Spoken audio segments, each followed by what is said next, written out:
우리 교회에 좋은 일이 있을 줄로 믿습니다. 지난주부터 우리가 새벽 예배 때 이제 마태복음 읽어보다가 마침 그 산상수 읽으면서 예수님의 팔복선언 이렇게 화요일부터 들었거든요.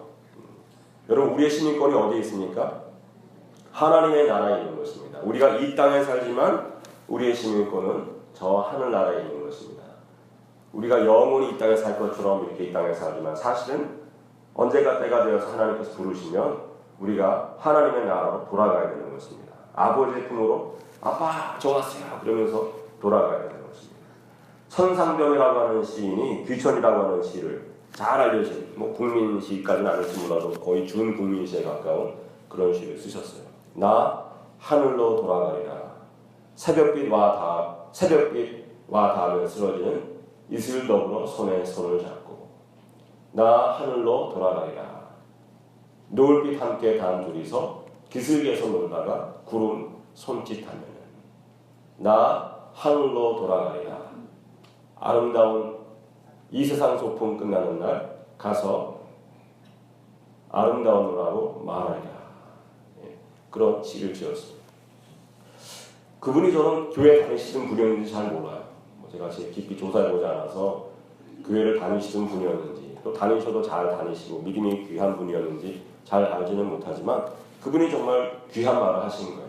여러분, 우리의 이 세상 길이, 이 땅에서의 인생길이 하나님께서 보내주신 소풍과도 같은 것입니다. 잠시 있다가 가야 돼요. 기쁘게 소풍 갈 수도 있지만 조금 별로 기쁘지 않게 갈 수도 있어요. 그러나 어쨌든 간에 저녁이 되면 집으로 돌아가야 하는 그런 소풍과도 같은 것입니다. 우리가 학교 다닐 때 소풍 갈 때는 전부 같은 곳에 가잖아요. 그죠? 하나님께서 보내주시는 소풍은 사람마다 전부 다릅니다. 어떤 사람은 하나님께서 미국, 캐나다 같은 나라에서 소풍을 보내게 하시고 또 어떤 사람들은 아프리카, 케냐, 우간다, 가나 이런 땅에서 소풍을 이제 마치도록 도와주시고 또 어떤 사람들은 아시아에, 어떤 사람들은 유럽에 태어나게 하셔서 그 땅에서 소풍 같은 인생을 살게 하시는 것입니다. 우리는 한반도에 태어나서 한반도에서 우리의 소풍길을 걸어가게 되었습니다. 여러분, 하나님께서 왜 이렇게 하나님의 자녀들을 세계 방방곳곳에 보내시는가? 하나님께서 이 세상 사람들을 모두 다 빠짐없이 사랑하시기 때문입니다. 하나님께서 하나님의 자녀들을 통하여서 세상 이곳저곳에 흩어져 있는 아직 하나님을 알지 못하고 하나님의 사랑을 모르는 그런 사람들에게 하나님의 자녀들, 소풍길로 보내주신 그 하나님의 자녀들을 통하여서 먹을 것도 나눠주고 사랑도 나눠주고 하나님 알리라고 우리를 세계 방방곳곳으로 소풍 보내주시는 것입니다. 그래서 하나님의 자녀들은 어디에 있든지 간에 자기가 태어나서 자란 그 나라를 사랑하게 되어 있어요. 하나님께서 그런 DNA를 주시는 것입니다. 하나님의 자녀들은 자기와 더불어 함께 살아가는 공동체를 항상 사랑하게 되어 있습니다. 자기 부모님을 사랑하고 자기 형제 자매를 사랑하고 자기에게 주신 자녀들을 사랑하고 자기에게 주신 직장을 사랑하고 자기에게 주신 공동체, 자기가 나서 자란 그 땅과 그 민족을 사랑하게 되어 있습니다. 예외가 없어요. 민족의 배반자가 믿음의 선조 중에 없는 것입니다. 요셉이 여러분 17살에 애굽으로 팔려갑니다. 많은 고초를 겪지만 30살에 또 애굽의 총리 대신이 되어서 좋은 세상을 봅니다. 고생하다가 좋은 시절 맞았으니까 영원히 그 땅을 자랑스러워하며 살았을 것 같지만 요셉이 유언할 때 어떤 말을 합니까? 요셉이 위로 10명의 형들이 있지만 형들보다 먼저 죽어요. 그래서 자기 자녀들에게도 물론 유언을 남겼겠지만 형들에게 유언을 또 남깁니다. 성경은 그것을 기록해줘요. 요셉이 형들에게 남긴 유언을 기록하는데 뭐라고 기록하느냐? 하나님께서 당신들을 형님들 돌아보셨는 날에 그 당시 형님들이 우리가 형님들과 내가 나서 자랐던 서로 아웅다웅하면서 자랐던 그 땅으로 돌아가게 되는 날에 내 해골을 메고 올라가 주십시오. 내 해골을 메고 올라가서 해골이라고 하니까 좀 이상하지만 성경에 그렇게 되어 있습니다. 오해하지 마세요. 이사님 목사는 어휘가 이상하다. 해골이라고 한다. 그러지 마시고 해골을 메고 올라가셔서 내 해골을 형님과 내가 뛰놀던 그 땅에 묻어주십시오. 그렇게 이야기하는 것입니다. 애굽에서 온갖 좋은 일들을 많이 보고 호사스러운 생활을 했지만 그 마음 가운데 정말 항상 그리운 곳이 어디였다고 하는 것입니까? 자기가 나서 자란 그 땅, 자기의 나라, 그 땅이 요셉이 평생 마음속으로 간직하고 사랑한 그 땅이었다. 모세도 역시 어려운 과정을 거칩니다. 모세도 태어나자마자 죽음의 위협을 당하고, 그러나 또 하나님의 은혜로 인하여서 바로의 공주의 아들이 되어서 그 인생의 첫 40년을 바로의 궁에서 공주의 아들로 살아가는 것입니다. 그러나 히브리서 저자는 또 그 모세에 관해서 어떻게 우리에게 증언하고 알려주느냐 하면, 모세는 바로의 공주의 아들이라 칭함을 기뻐하지 아니하고 오히려 고통받고 어려운 가운데는 그들의 동족들과 그의 동족과 더불어서 같이 고통당하는 것을 더 기뻐하였다. 그렇게 이야기하는 것입니다. 모세가 그렇게 자기 민족을 사랑하는 사람이었다 하는 것을 우리에게 알려주고, 여러분, 사사시대 수많은 사사들이 등장하는데 공통점이 무엇입니까? 나라와 민족이 어려움을 당했을 때, 이 민족의 침입으로 인하여서 그 핍박 가운데서 어려움 당할 때 그 나라와 민족을 위해서 목숨 걸고 투쟁하는 사람들, 민족을 구원하는 사람들, 그 사람들이 바로 사사들인 것입니다. 하나님께서는 어떤 사람들을 들어서 어떻게 쓰시느냐? 하나님이 택하신 사람들을 택하여 주셔서 그 사람들로 하여금 그 민족을 섬기게 하시는 것입니다. 그 민족을 위해서 생명 걸고 앞장서게 하시는 것입니다. 우리가 잘 아는 사무엘, 마지막 사사입니다. 사무엘을 이해하는 여러 가지 이제 말씀들이 있지만, 성경은 사무엘을 마지막 사사로도 이렇게 소개를 해요. 마지막 사사인 사무엘이 은퇴할 때 무슨 말을 하느냐면, 나는 은퇴한 후에도 너희를 위해서 기도할 것이다. 너희를 위해서 기도를 쉬는 것은 죄다. 나는 그 죄를 범하지 않을 것이다. 나는 죽는 그날까지 너희를 위해서 기도할 것이다. 그러면서 그 백성을 향한 자기의 사랑을 이야기하고 그 사랑을 우리에게 또한 알려주는 것입니다. 사무엘이 세운 다윗, 그도 마찬가지입니다. 자기 장인에게 전혀 말도 안 되는 이유로 죽음의 위협을 당하면서 끊임없이 도망자 생활을 하는 것입니다. 그런데 그 도망자 생활을 하는 중에 무슨 소식을 듣냐면, 그일라에 있는 자기의 동족이 타작마당에서 블레셋 사람들에게 죽임을 당하고 약탈을 당한다는 그런 소식을 듣는 것입니다. 다윗이 자기도 위험한 그 상황 가운데 있는데 하나님께 나가서 여쭙는 것입니다. 하나님, 제가 달려가야 하지 않겠습니까? 다윗이 기도하는 거 보고 다윗 주변에 있는 사람들이 다 말리는 거예요. 지금 무슨 소리 하세요? 당신이나 걱정하세요. 지금 당신 장인이 당신 죽이려고 막 쫓아다니고 있는데, 우리가 거기 갔다가 소문 퍼지면은, 첩보가 들어가면은 사울왕의 군대가 몰려올 텐데 당신도 죽고 우리도 죽고, 괜히 여기저기 괜히 간섭하고 다니지 말고, 나서지 말고 당신이나 좀 생명 당신 걱정이나 하세요. 그렇게 이야기하는 것입니다. 그러나 다윗은 하나님께 끝까지 기도해서 허락을 받고 달려가서 자기의 동족을 구하는 것입니다. 하나님의 사람들에게 있는 DNA가 무엇이냐? 자기의 나라를 사랑하고 자기의 동족을 사랑하는 것입니다. 자기의 목숨을 다해서 자기 생명보다 더 귀하게 그렇게 나라와 민족을 위해서 힘쓰는 사람을 하나님께서 또한 그에 합당한 지위로 올려주시는 것입니다. 장차 왕을 만들어주시는 것입니다. 높고 높은 귀한 지위에 만들어주시는 것입니다. 여러분, 모르드게라고 하는 사람이 유민이잖아요. 만국의 유민인 것입니다. 페르시아에 가서 삽니다. 페르시아에서 잘 되었다고 한 곳이 문지기예요. 그런데 어느 날 그에게 놀라운 소식이 딱 들어오는 것입니다. 아하수에로 왕의 오른팔인 하만이라고 하는 자가 유대 민족을 전부 죽이려고 한다는 소문을 듣고서 자기의 조카 딸에게 가는 것입니다. 에스더에게 가서, 야, 이런 소문이 있다. 너 이거 네가 왕에게 나가서 이거 바로 잡아야 되지. 에스더가 안 돼요. 저도 왕비 황후라고 하지만 잘못 나가면은 허락 없이 나갔다가는 저도 생명을 보존하기가 쉽지가 않아요. 모르드게가, 너 무슨 말을 그렇게 하냐? 하나님께서 너를 왕비 만들어 주신 것이 이와 같은 때를 위해서 만들어 주신 것인지를 어찌 우리가 모르냐? 하나님께서 유다 백성은 어떻게 해서든 놓아주시겠지만 네가 이 일을 거부하면 장차 너에게 어떤 일이 있을지 네가 그거 깊이 생각하라. 그러면서 거의 협박에 가까운 말을 하는 것입니다. 에스더가 제가 그런 뜻이 아니었는데 저를 오해하지 마세요. 저를 위해서 기도해 주세요. 그러면서 정말 죽음을 무릅쓰고 나아가서 자기 민족을 구하는 것입니다. 모르드게와 에스더가 그렇게 자기 민족을 구하고, 그렇게 자기 민족을 구하고 생명 내놓는 그 사람을 하나님께서 페르시아 제국의 최고 권력자로 세워주시는 것입니다. 하나님께서 항상 우리에게 어떤 DNA를 주시고 어떤 사명을 주시느냐, 내가 너를 한국 땅에 태어나게 한 것은 너를 통하여서 이 땅이 복받기를 원해서 네가 나의 천사가 되어서 나의 손과 발이 되어서 이 땅을 일으키는 사람이 되려고 내가 너를 한국 땅에 태어나게 한 것이다. 그렇게 우리에게 오늘 말씀하신 줄 믿습니다. 너희의 자녀들을 그렇게 키워할 것이다. 너희의 자녀들이 이 땅을 일으키는 사람으로, 민족을 위해서 동족을 위해서 생명 걸고 나서는 사람으로, 그런 사람으로 너희가 키워야 될 것이다. 너희가 너희 자녀에게 그런 믿음을 주고 그런 사명을 주면, 그리고 너희의 자녀들이 그것을 믿음으로 아멘으로 받고 민족과 나라를 위해서 힘쓰고 애쓰고 생명 바쳐 헌신하는 그런 삶을 살고자 결단하면 내가 그에게 그의 합당한 능력을 주고 그를 높여주리라. 그렇게 우리에게 오늘 말씀하신 줄 믿습니다. 할렐루야. 우리 호산나 교회가 이 땅의 지도자들을 많이 배출해내는 그런 귀한 역사의 현장이 될 것을 믿고 기대합니다.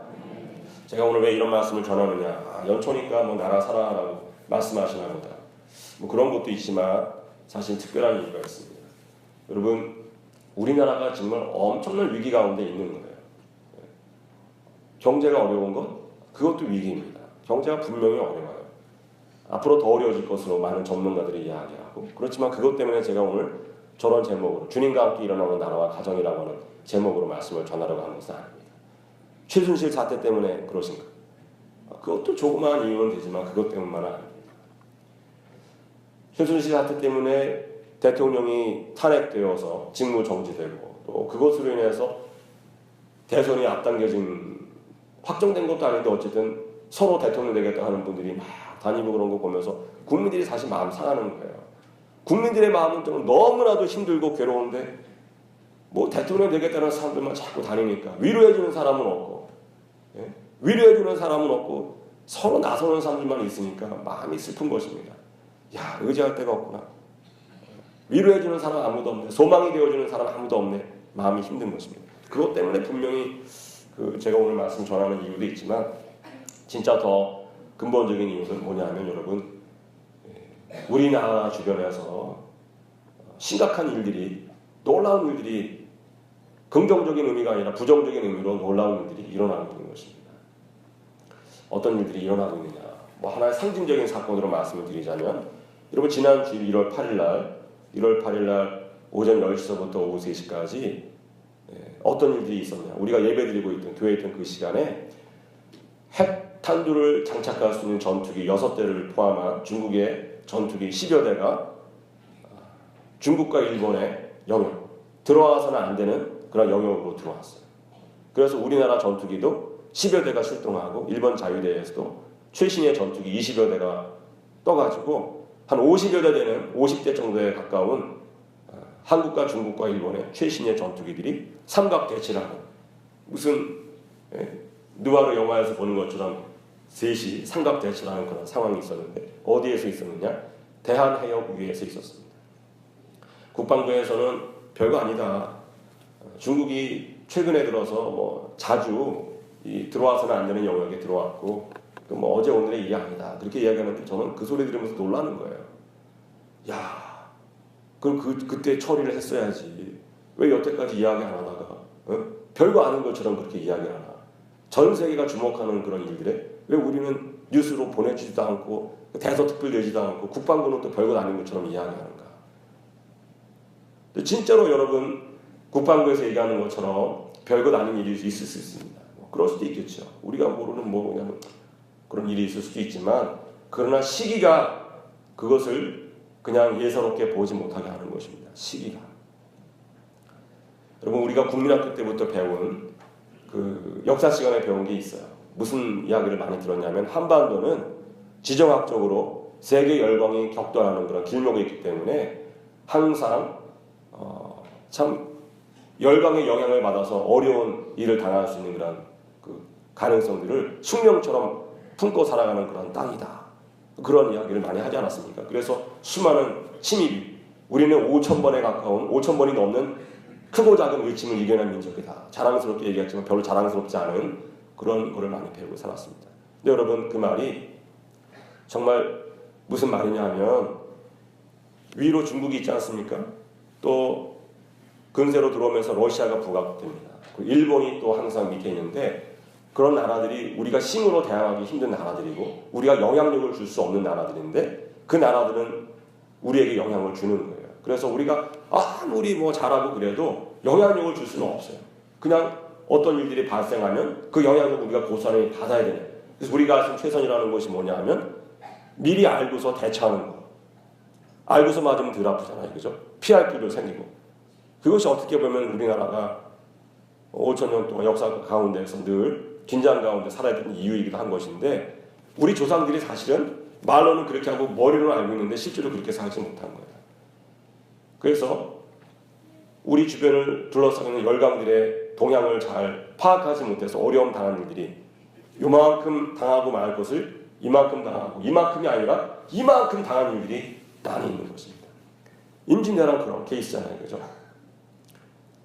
병자호란 그런 케이스입니다. 병자호란. 임진왜란 여러분 잘 아시니까. 병자호란도 왜 우리가 어려운 일을 당했느냐? 여진족 알기를 우습게 한 거예요. 일본 알기를 외국 정도로 알았다가 큰일 당한 것처럼 여진족 알기를 갖다가 우습게 알다가 사실은 그 여진족도 한순간에 굴기에서 일어나서 조선이 아버지 나라라고 부르는 명나라를 꼼짝 못하게 하고 덜덜 떨게 하는 나라인데 우리는 그냥 습관적으로 여진 뭐 별것도 아닌 것들 그렇게 생각하다가 어려움 당한 것입니다. 명나라와 후금 사이에서 어느 길로 가야 되는지 어떻게 처신해야 되는지 모르고 있다가 우습게 알다가 한순간에 오랑캐라고 부르던 그때 1636년에 후금이 나라 이름을 청으로 붙이고 청태종이 들어오지 않습니까? 1636년 12월 2일입니다. 들어왔을 때 45일간 항전하다가 엄청난 고통만 겪어서 결국은 임금이 저 송파구 삼전동인가요? 거기 가면 삼전도에 삼전도에서 굴욕을 겪는 것입니다. 몸을 완전히 던져서 땅바닥에 들고 절 3번 하고 머리를 땅에다가 쿵쿵쿵쿵쿵 9번을 짓이기면서 예를 다하는 그러한 굴욕을 당한 것입니다. 왜 그런 일이 일어났는가? 늘 안으로 서로 임금 자리 빼앗는 것에만 관심이 있고 서로 남 없어가는 것 아니고 없다고 끌어내리고 내가 먼저 가야 된다고 그렇게 안으로만 서로 싸우고 치고받고 하면서 밖은 보지 않은 거예요. 중국 대륙에서 어떤 일이 일어나고 있는지 몰라서 병자호란 겪고 일본 땅에 무슨 일이 일어나고 있는지 밖을 보지 않아서 어려움 당하는 것입니다. 근세 이르러도 우리 역사가 똑같아요. 한일 합병이 어떻게 일어납니까? 일본이 이미 1860년대, 1870년대에 서구 열강에 대한 경각심으로 시작한 메이지 유신을 시작해서 이미 19세기 후반으로 이르게 되면 서구 열강을 전혀 두려워하지 않아도 되는 막강한 그런 제국주의로 발전할 때까지 우리 조상들이 전혀 관심 갖지 않는 거예요. 바다 건너 일이니까 관심 갖지 않고 있다가 그리고 지는 해인 청나라 의지하고 또 곰이라고 늘 생각했던 곰같이 힘센 나라라고 생각했던 러시아 의존하다가 청 무너지고 러시아 무너지면서 한순간에 일본의 속국이 되어서 36년의 고통을 당한 것입니다. 어떤 분들은 그래요. 35년이다. 수정해라. 저는 그런 말 정말 싫어요. 여러분 수치는 가슴속에 묻고 뼈에 새겨야 되는 것입니다. 그래야 일어날 수 있어요. 36년, 35년으로 줄인다고 무슨 자존심이 회복됩니까? 자존심 회복되지 않아요. 뼈에 새겨야 되는 것인데 우리는 뼈에 새기려고 하지 않아요. 감추려고 합니다. 그래서 일어나지 못하는 것입니다. 그래서 여러분 해방되었지만 또 해방되어서 6.25 왜 맞습니까? 우리 조상들이 우리 할아버지 세대죠. 우리 증조 할아버지 세대 되는데 그 막강한 일본이 무너지는 것을 본 거예요. 미국의 원자탄 2방. 와, 미국에 감동하는 것입니다. 이야, 영원히 무너지지 않을 것 같았던 대일본 제국. 세계사 인류 역사상 가장 넓은 영토를 지배했던 그 일본이 원자탄 2방으로 무너지는 걸 보면서 미국에 대해서 완전히 감동받는 것입니다. 와. 그러면서 냉전 시대를 이해 못하는 거예요. 소련 우습게 하는 것입니다. 중국을 우습게 하는 것입니다. 냉전의 논리를 이해 못하는 거예요. 그래서 북한이 어떻게 미국이 우리 뒤에 있는데 그러고 있다가 얻어맞은 것이 6.25 사변인 것입니다. 시대를 이해 못하는 거예요. 밖을 보지 아니하고 기민하게 대처하지 못해서 어려움을 겪는 것입니다. 우리 이 한반도는 원래가 그런 땅이에요. 우리가 잘하고 못하고에 상관없이 주변이 어떻게 변하고 있는지 예민하게 기민하게 대처하지 못하면 어려움을 겪고 그 어려움은 반드시 무엇으로 나타납니까? 전쟁으로 나타나게 되어 있는 것이 한반도입니다. 네, 여러분, 여러 가지 국내적으로 어려운 것이 있지만 진짜 우리가 경각심을 앞서야 되는 것은 뭐냐면, 아까 뭐 중국 비행기 얘기했지만 중국이 굴기하고 있는 것입니다. 자기들 입으로 얘기해요. 굴기하고 있는 것입니다. 허리를 펴고 있는 거예요. 오랫동안 잠자고 있었던 중국이 허리를 펴면서 이제는 아시아의 폐주를 자처하는 것입니다. 제가 미국에 있을 때 한 10년 좀 됐는데 차이메리카라고 하는 말을 했습니다. 21세기는 차이메리카 시대가 될 것이다. 차이나와 미국이 쌍두마차로 세계를 이끄는 그런 세계가 될 것이다. 그러나 그 시대가 한 2030년이나 2040년쯤 돼야 오지 않겠냐. 그런 생각들을 많이 했어요. 중국이 약간 성급해요. 이미 베이징 올림픽 그 무렵부터 자기를 인정해달라고 힘을 과시하기 시작합니다. 중국 최초의 항공모함 랴오닝호가 남중국해를 지나서 일본과 우리 영토까지 막 오는 것입니다. 일본과 대한민국에 위협하고자 오는 게 아니에요. 궁극적으로 아시아의 폐주를 자처하는 미국에게 도전하는 것입니다. 야, 니네 항공모함 많지? 그래, 맞아. 우리 항공모함 한 척밖에 없어. 한 척밖에 없지만 니네는 멀리 있잖아. 여기는 우리 앞마당이야. 우리 무섭게 하지 마. 그러면서 계속 무력시를 하는 것입니다. 비행기도 띄우고 핵탄두를 장착할 수 있는 비행기 띄우는 것입니다. 여러분, 일본이 어떻게 반응하는지 아십니까? 2014년에 일본이 대단한 선포를 합니다. 우리나라 국민들 잘 몰라요. 중화 제국주의를 분쇄하기 위한 궁극 재건 원년으로 2014년을 선포하는 것입니다. 중국이 굴기하는 것을 보면서 일본이 뭐라고 얘기했냐면 중화 제국주의라고 그러면서 중화 제국주의를 빌미로 해서 대일본 제국, 19세기 중반을 압도했던 대일본 제국을 우리가 재건하겠다. 궁극 재건 원년으로 2014년을 선포하는 것입니다. 러시아도 여러분 소련 망한 다음에 우리가 북쪽은 잘 바라보려고 그러지 않아요. 거기 분열되고 흩어진 나라로 알고 있지만 여러분 그렇지 않아요. 푸틴이라고 하는 사람이 등장하면서 러시아가 얼마나 강력한 나라가 되고 있는지 모릅니다. 이번에 여러분 아시잖아요. 트럼프, 힐러리 붙었을 때 푸틴이 미국 대선에 간섭한 거, 개입한 걸 지금은 다 인정하지 않습니까? 그러나 미국이 만만하면 별의별 조치를 다 했을 터인데 알지만 조용하게 넘어가는 여러 가지 이유가 있어요. 그거 괜히 뭐 공식적으로 밝히고 대처한다고 그러면은 뭐 대선 결과에 승복하지 않는 힐러리 지지파들이 일어날 것이기 때문에 그 나라가 어려워지기 때문에 자기 정치적인 그런 역학 때문에 말하지 못하는 것도 있지만 그러나 중요한 것은 러시아가 만만치 않은 거예요. 러시아가 다시금 부상한 것입니다. 그 와중에 여러분 미국은 어떤 태도를 취하고 있습니까? 여러분 트럼프 시대 저는 환영해요. 왜 환영하냐? 트럼프가 대통령 됐기 때문에 이제 우리나라가 이 민족이 정신 차릴 때가 된 거예요. 트럼프가 여러분 막말 많이 했습니다. 근데 막말 많이 하고 그랬는데 대통령 되고 난 다음에 말을 삼가해요. 그 옛날 팝송에 그런 게 있어요. Think twice before you answer. 뭐 이런 그런 노래가 있었거든요. 대답하기 전에 다시 한번 생각해 보세요. 생각 좀 잘해보세요. 그런 말이 있었는데 트럼프 참모들이 대통령 되기 전에는 이런 말 저런 말 막 할 수 있지만 대통령 된 다음에는 그렇게 무식한 말 하면 안 됩니다. 자꾸 이제 얘기하니까 말을 조심스럽게 합니다. 그럼에도 불구하고 여러분 트럼프의 기본적인 생각은 변하지 않아요. 트럼프의 기본적인 생각은 무엇입니까? 니네 일은 니네가 알아서 해. 그게 트럼프의 기본적인 생각이에요. 우리가 왜 멀리 한국까지 가고 왜 우리가 멀리 저 나라까지 가가지고 힘쓰고 애써야 돼? 니네 일은 니네가 알아서 해. 우리 살기도 바빠. 그게 트럼프의 기본적인 생각이에요. 중국이 일어나고 일본이 다시금 군국 재건 원년을 선포하고 러시아가 다시금 강력하게 부상하고 그 와중에 여러분 북한은 수십 년간 올인해온 핵탄두 개발이 이제 거의 완성 단계에 와 있는 것입니다. 세계 전문가들이 다 어느 정도 인정하지 않습니까? 무시할 수 없는 거예요. 김정은은 그거 하나 갖고 밀어붙이는 것입니다. 우리 우습게 알면 니네 자폭한다. 니네 죽고 우리 죽는 거야. 한번 해볼래? 계속 협박하는 것입니다. 함부로 건드릴 수 없어요. 그런 시대에 여러분 미국은 니네 일 니네가 알아서 하라는 거 기본적인 멘탈리티인데 우리가 위기에 있는 것입니까? 없는 것입니까? 나라가 내적으로 어려운 것 같고서 그것만 갖고서는 사실은 한반도가 지정학적 위치 때문에 쉽게 어려움 겪지 않아요. 그러나 우리가 아무리 잘하고 있어도 외적으로 이 정도 변하면 우리는 엄청난 위기 가운데 있는 것입니다. 2년, 3년 안에 이 땅에 전쟁이 나도 별로 놀랍지 않아요. 예전에도 그랬지만 지금은 그런 가능성이 엄청나게 높아져서 정말 긴장해야 되는데 우리 국민이 긴장하지 않는 것입니다. 역사를 잘 모르는 거예요. 깨닫지 못하는 것입니다. 여러분, 교회가 먼저 일어나야 될 줄을 믿습니다. 이런 상황 가운데에서도 정치가 아주 자기네 정권 잡는 데만 관심 있지, 누가 높은 자리에 올라가는 데만 관심 있지, 나라 잘 되는 것에 관심 별로 없어요. 이것이 너무나 안타까운 것입니다.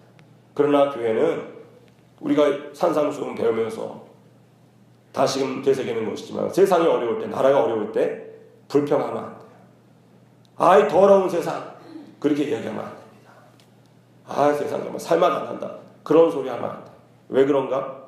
왜 그렇습니까, 여러분? 주님께서 말씀하시는 거예요. 너희가 세상의 빛이야.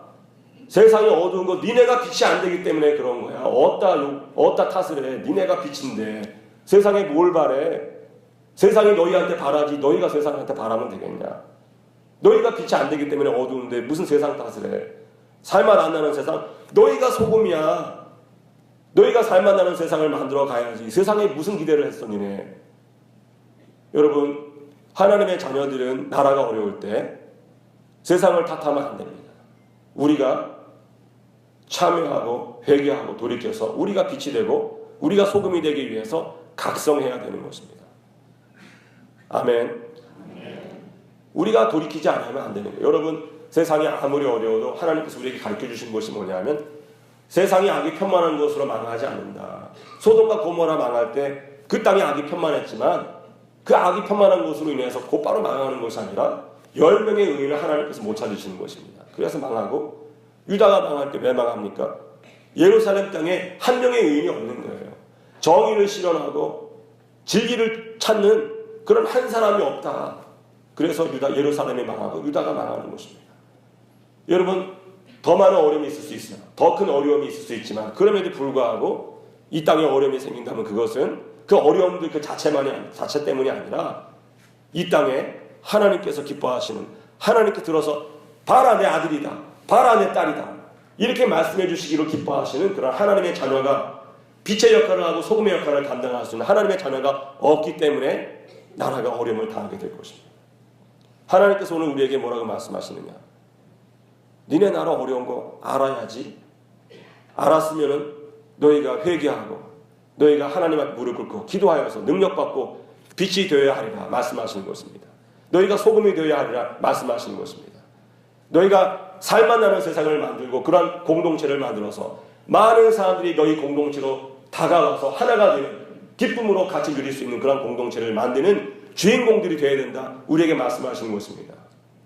너희가 이 세상 가운데 아무런 위로가 없고 아무런 소망이 없는 세상 가운데 너희가 위로의 빛을 비춰주고 소망의 빛을 비춰줘서 많은 사람들이 소망을 찾아서 위로를 찾아서 능력을 찾아서 교회로 나오는 그런 공동체를 만들어줘야 하리라. 그렇게 오늘 우리에게 말씀하고 계신 줄로 믿습니다. 하나님께서 오늘 말씀을 통해서 우리에게 말씀하시는 것입니다. 예수님께서 오늘 무슨 이야기를 하시냐면, 여러분, 예수님께서 이 땅에 오셔서 많은 사역 가운데 하신 많은 사역 가운데 귀신 쫓아내는 사역이 있지 않습니까? 병자를 고치시고 귀신을 쫓아내시는 거예요. 그러면 기뻐야 되지 않습니까?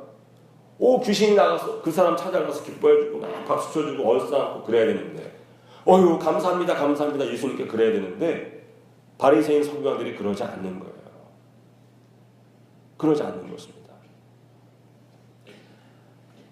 내가 랍비 학교도 나오고 힘들게 공부하고 이 자리까지 올라오는데 얼마나 힘들었는데, 내가 힘쓰고 애쓰고 내가 이 자리에 올라온 것은 사람들이 보지도 않고 칭찬도 안 하고 부러워하지도 않고 엉뚱하게 목수 아들한테 가갖고 저거 정규신학교 나온 것 같지도 않은데 자꾸 가가지고 높이고 예수만 바라보고 그러네. 벨이 꼴리는 거예요. 축하해야 될 때 축하하지 않고 뭐라고 그럽니까? 이건 사탄의 역사다. 그렇게 얘기하는 것입니다. 예수님께서 그래 속상하시니까 말씀하시는 거예요. 분쟁하는 나라가 설 수 있냐? 매일마다 부부싸움하는 가정에 자녀들이 잘 되는 일이 있냐? 그 가정 잘 되는 일이 있냐? 부부싸움하면 그 가정이 망하게 되어 있고, 나라도 당파 싸움하면 나라가 망하게 되어 있는데, 사탄을 대적하여서 자기 부하들 쫓아내겠느냐? 지금 귀신이 쫓겨나가는 것은 사탄이 자기 부하들 잡아가는 것이 아니라, 내가 그 귀신들의 우두머리에 사탄을 결박하였기 때문에 귀신들이 쫓겨나는 것을 너희가 어찌 모르느냐, 그런 이야기를 하시는 것입니다. 여러분, 참 예수님께서 경험하신 것들이 우리 사회가 경험하는 것과 너무 비슷한 거예요. 우리가 잘하는 사람 칭찬하는 법이 없습니다. 고마운 일 행하는 사람에게 고맙다고 감사하는 법이 별로 없어요. 마음속에는 다 누군가 자기한테 와서 고맙습니다, 감사합니다, 자기 높여주기 바라면서, 그러나 자기는 정말 자기가 가서 고맙다고 할 사람한테 말 한마디 안 합니다. 그리고 사람들이 그 사람 높여주면 싫어하는 것입니다. 그런 일을 우리가 사회 속에서 얼마나 많이 보는지 몰라요. 지도자가 태어날 수 없는, 지도자가 일어날 수 없는 땅이 된 것입니다. 여러분, 우리 비근한 일로 국무총리 세우고 그럴 때 인사청문회 하지 않습니까? 언제부터인가 우리 땅에 문화가 생긴 거예요. 국무총리, 대학교 총장님 세웠다, 누구 했다, 이렇게 하고 그러면은 인사청문회 하는데, 원래 부를 때는 신문에서 막 누가 이렇게 내정됐다 그러면서 엄청나게 띄워주는 것입니다. 엄청나게 띄워줘요. 그러나 이제 인사청문회 시작되고 나면은 그 사람의 흠을 볼 때 어떻게 보느냐? 현미경으로 들여다보는 거예요.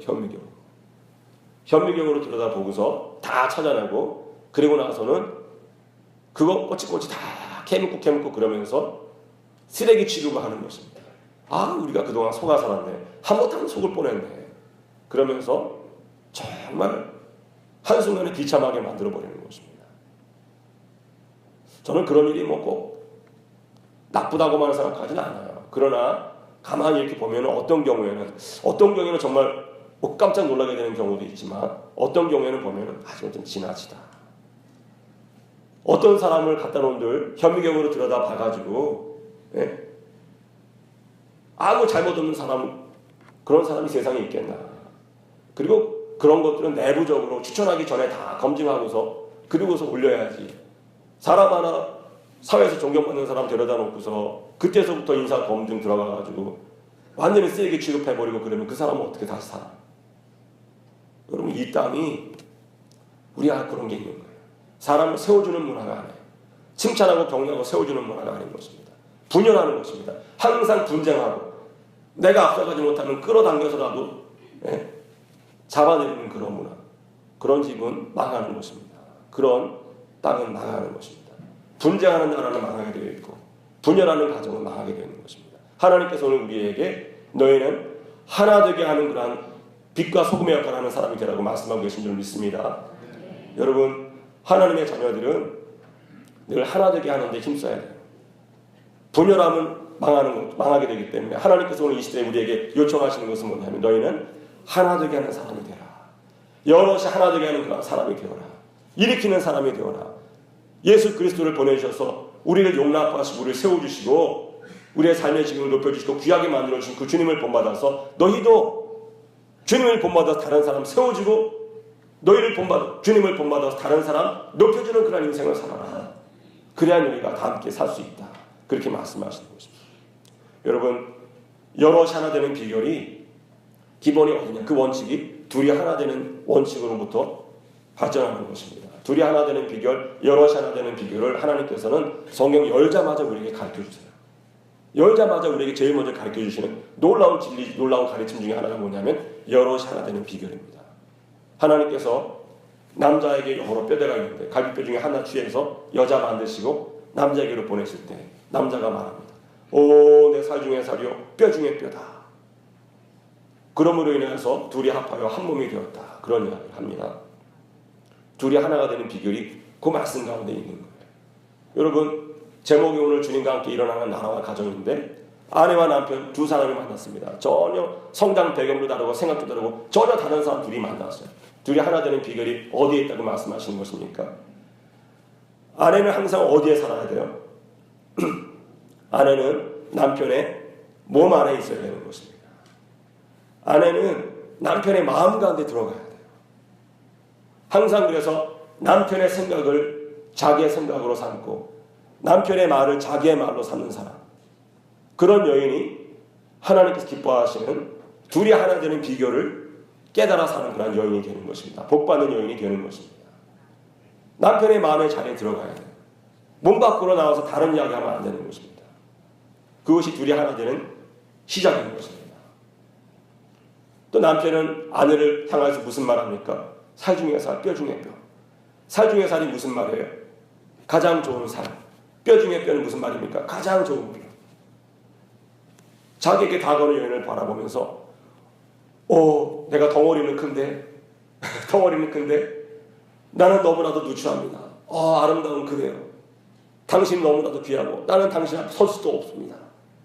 그런 고백으로 남자가 서는 것입니다. 여러분은 첫사랑과 결혼하는 게 아니신가 봐요. 감동이 없으시고 아내를 향해서 그런 고백이 없다고 하면 첫사랑이 아닌 거예요. 확인해 보시기 바랍니다. 오늘 부부싸움 많이 하시고. 근데 여러분 정말 어린아이가 첫사랑을 하기 시작하면 항상 무슨 마음이 있습니까? 여러분 2m가 넘는 거인이 150 될까 말까 여자 청년이 눈 한번 딱 꼬리 올리면은 절절매는 것입니다. 말 한마디에 절절매는 것입니다. 왜 그렇습니까? 사랑하기 때문에. 사랑하면 낮아지는 거예요. 사랑하면 자기가 초라해지는 것입니다. 상대방은 막 성스러워 보이고 너무나 훌륭해 보이고 너무나 아름답고 자기는 늘 초라하고 부족하고 그 아담의 고백이 그런 것입니다. 오 성스러운 나의 아내여, 오 귀하신 분이시여, 저는 당신 앞에 쓸 자격도 없습니다. 부끄럽습니다. 내 살 중에 살, 뼈 중에 뼈. 그것이 여러분 둘이 하나 되는 완성적인 것입니다.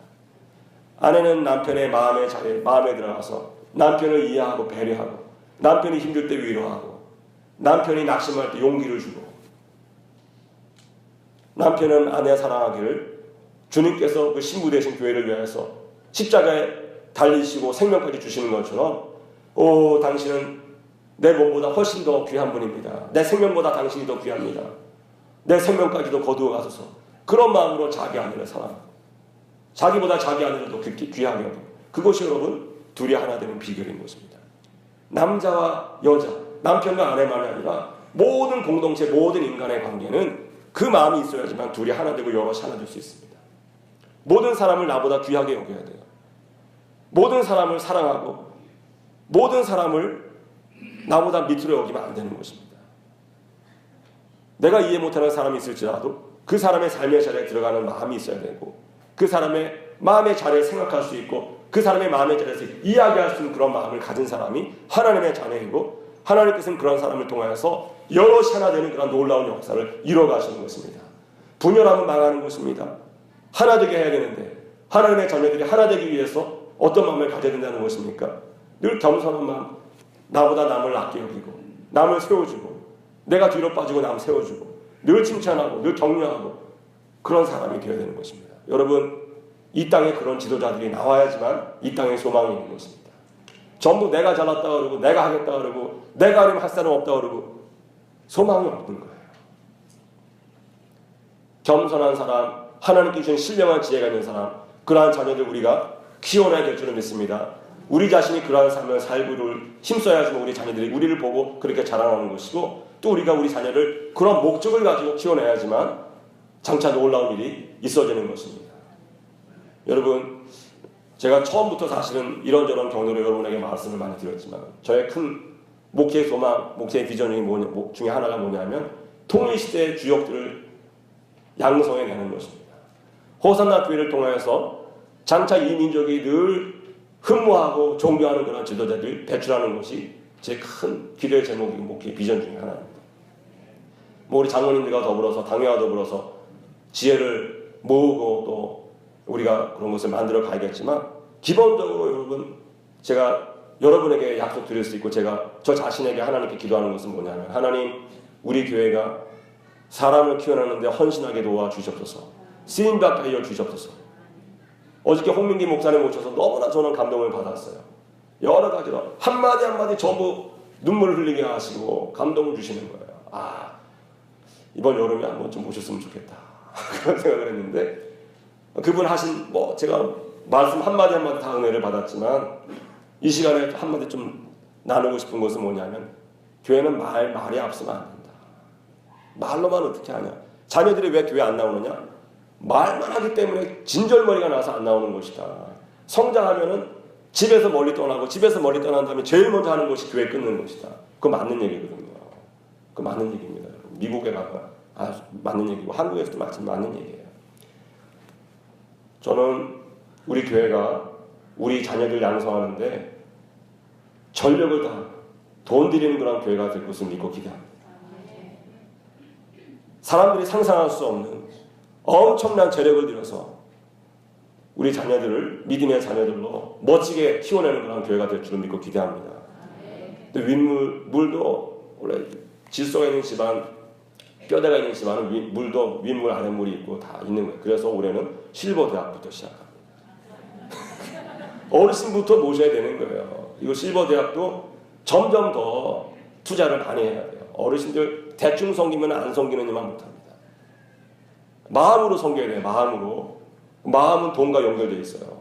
말로만 하면 안 돼요. 어른 섬길 때도 돈 많이 드려야 되는 것입니다. 그리고 윗물 먼저 다 이렇게 윗물 먼저 드리고 아랫물 엄청나게. 한국 교회가 놀랄 정도로 우리 자녀들 양육하는데 돈을 쏟아붓는, 아낌없이 쏟아붓는, 빚을 내서라도 쏟아붓는 그런 교회가 될 줄 믿습니다. 우리 교회를 통해서 하나님께서 대통합의 사회를 만들어가는 놀라운 믿음의 일꾼들을 양성해내실 것을 믿고 기대합니다. 여러분, 우리가 바로 서야지만 우리가 회개하고 통회하면서 하나님 나라 위해서 힘쓰고 했을 때에만 하나님께서 우리를 통해서 이 땅을 건지신 줄 믿습니다. 위기의식을 가지고 하나님 오늘 나를 사용해 주시고 우리 교회를 사용하여 주셔서 나를 사용해 주시고 우리 자녀들을 양육하여 주셔서 통일한국 시대의 놀라운 일을 우리 교회를 통해서 이루어 주셨소. 그런 기도를 하고 위기에 대처하는 그런 지혜로운 하나님의 자녀들, 하나님께서 기뻐하시는 그런 자녀들이 되어지기를 주님의 이름으로 믿고 기대하고 축원합니다.